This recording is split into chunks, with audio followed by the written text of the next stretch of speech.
ബംഗളൂരുവിലെ ലഹരിമരുന്ന് പാർട്ടിയിൽ നടി ഹേമ പങ്കെടുത്തിരുന്നുവെന്ന് സ്ഥിരീകരിച്ചിരിക്കുകയാണ് പോലീസ്.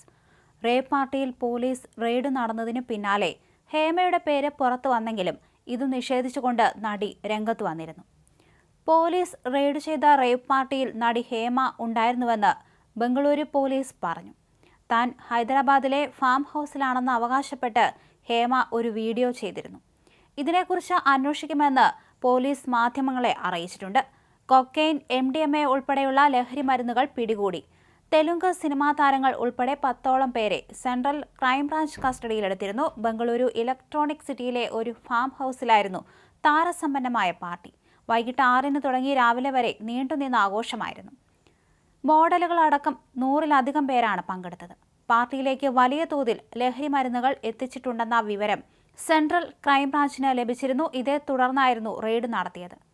സ്വീപ്പർ നായകളുമായി നടത്തിയ പരിശോധനയിലാണ് കൊക്കൈനും പിടികൂടിയത്. ഹൈദരാബാദ് സ്വദേശി വാസു എന്നയാളാണ് പാർട്ടി സംഘടിപ്പിച്ചത്.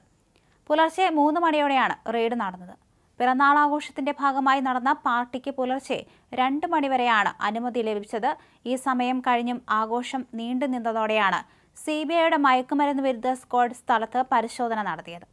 സംഭവവുമായി ബന്ധപ്പെട്ട് electronic city police case register ചെയ്തിട്ടുണ്ട്. അതേസമയം തന്റെ പേര് പുറത്തു പറയരുതെന്നാവശ്യപ്പെട്ട് നടി രംഗത്ത് വന്നിരുന്നു എന്ന് പോലീസ് അറിയിച്ചിട്ടുണ്ട്. കരഞ്ഞ് അവർ കാല് പിടിക്കുകയും ചെയ്തു എന്നും പോലീസ് വ്യക്തമാക്കി.